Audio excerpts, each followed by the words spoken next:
in my family, for example, when I was growing up, my mom and dad had tension in terms of who was leading the family in what direction. And there were times, Andrew was talking about the concept of submission, right? This is the idea that when you have a husband and a wife, the husband has the ultimate authority over the household. My mother, on a number of different things, didn't want to submit to my dad. One of the areas in which she did not want to was through financial decisions. My dad would say, we should live more within our means. My mom was like, no, we should take these riskier financial maneuvers so that we can make more of a profit. He would push back against it. She wouldn't listen. We got destroyed as a result of it financially in the 2008 housing crash. That was an example where my dad was trying to exert his leadership. My mom would not submit to it, and we got burned as a result. Does that make sense? Yeah, and it's funny because... Also, question for Chase. If you're, when it comes to religion, when it comes to Christianity, and it comes to submissiveness, submission, isn't it the husband submits to God? Yes, and correct. then the wife submits to the husband. Is that, I don't know if I'm phrasing it no, right. that's correct. A woman within Christianity, and I would say this for all women as well, like when it comes to the idea of submission, if I was a woman, I would only want to submit to a man if I knew that he was submitted to God, right? Within the red pill community, you have all these dudes that don't believe in God, they don't believe in Jesus, and they talk about, well, women need to be submissive, but then these same guys are running through tons of women outside of the relationship, and they hurt their woman, right? That's not Christ-like leadership in a relationship. As a man, if I want to lead a woman and I want her to submit to me in marriage, I first have to do the job of being fully submitted to Christ, which means that I'm going to love her with compassion and mercy. I'm going to be submitted to God's word. I'm not going to be committing adultery outside of the relationship, not going to be beating her, all that kind of stuff. Like that's the order. The man submits to God and the woman submits to the man. Got it. Let's open it up to the panel here. So some of you kind of grimaced when it's Andrew, right? Yeah. Andrew, sorry. Mentioned, he wants a woman who's submissive to him. Do you think that women should be submissive to their boyfriends, to their husbands in relationships, or are you more like, I'm more interested in a 50-50 dynamic? Let's start with you and we'll go around the table. Go ahead. What is a 50-50 dynamic? Like 50-50. You guys both have an equal split the bill say. on the first date. How else do you explain like 50-50? You guys like, you both take care of the finances, you have an equal say in the decisions over the home, so on and so forth. Okay, so before during my 4-year, it was 50-50, but it was mostly me doing everything. Oh, so okay, did you wear the pants and the? Yeah, I okay. wore the pants. Was yeah. it like 75-20 or 25? Like it was, 90-10. I was supporting a bum. Let's just say it like that. While I So like worked 2 95-5? jobs. Yeah. It was Oh, you were working and he was what? Just staying at home playing video games type of thing?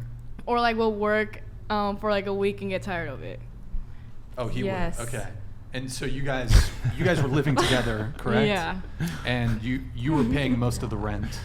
Okay, so a 50-50. And food and everything. Yeah. Sorry to interrupt. Like, how old was he? Can I ask? When I was, so I met him when I was 16.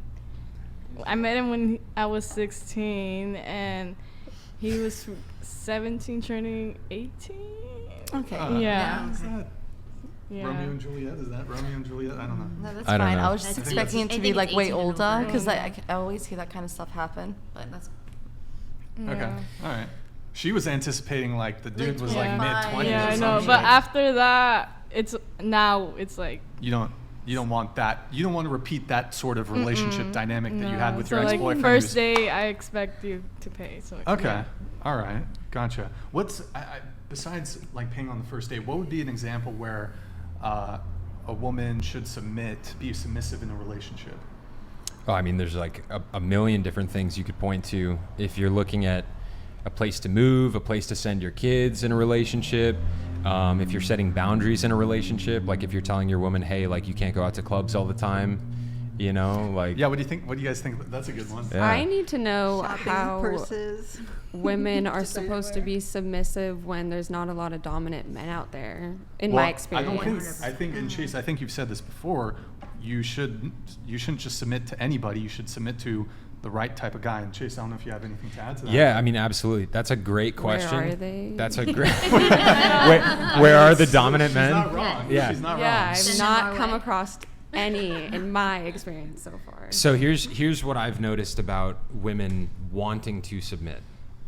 The female impulse to submission is very natural when women feel like they can trust a man and they feel like his leadership is trustworthy and good and he's strong, right? If you feel that from a man, you're just gonna be like, okay, like tell me what to do. Like what should we do? You Most know? of the time. Yeah, unless you guys Safe. like, unless there's something The Feel operative safe. word is, that's the big word. safety. Safe. Yeah, and like a lot of guys nowadays, especially, don't really know how to lead women. They don't know how to do it effectively. So if you meet a guy who doesn't know how to lead a woman, and he's like, "Submit to me," you're going to be like, "Why?" Like your leadership isn't good. You don't know what you're doing. And then why? we get the backlash because we're like, they're like, oh, well, nobody's listening. Well, I'm not just following you in blindly. Like, Yes. you need to explain to me why this is important and why I'm doing this, because I completely agree with her. Our society is weakening daily Yes. with the strength of men. Yes. And I feel that the reason that women are getting so much stronger is out of necessity. Well, We have that's to be. part of it. Part of it, there's been a sociological push, Mm-hmm. especially in the past 100 years, to empower women as much as possible and to also tell women that they don't need men. Right. So that's one part of the equation. The other part of the equation is that men have been demoralized and weakened by propaganda. There's an assault on our endocrine systems, right? So like a strong man, like when you see a strong man and you're like, that's a man that I respect, like he's a man who can lead, he probably has higher than average testosterone levels, right? This is the hormone that makes a man a man. If you remove this from a man's body, he's going to become weak. If he has enough of it, he's going to become strong. Male testosterone levels right now are half of what they were in our grandparents' generation. So you look around and you're like, yo, there's all these soy boys. The reality is, you're right. Biologically, Soy boys? yeah, soy boys. Soy boys. Literally soy. All these It's in everything. estrogen Yeah, filled soy. soy. off of that. Yeah. I'm Soy in tons and of of itself, estrogen. it lowers a man's testosterone, right? So women have been elevated, told that they don't need men. The men have been weakened, and now there's women like you guys. You're looking around, you're like, where are all the strong men, right? It's a frustrating spot to be in. I have a strong man. That's There's good. a lot of women I who have a submit to lot of him. testosterone now too. That's true, too. It's an attack on both. Yes, there is absolutely an attack on both sexes, both on a biological level and also on a psychological Yeah. level. But would you say it's more pronounced in men? Because I mean, what I think you have happening is like the plastics that are in the water, like these microplastics and stuff, Medication. that causes estrogen or. So a lot of those are called xenoestrogens, right? So they're like synthetic hormones that fit into your hormone receptors. This is why a lot of women are reaching puberty earlier than they're supposed to.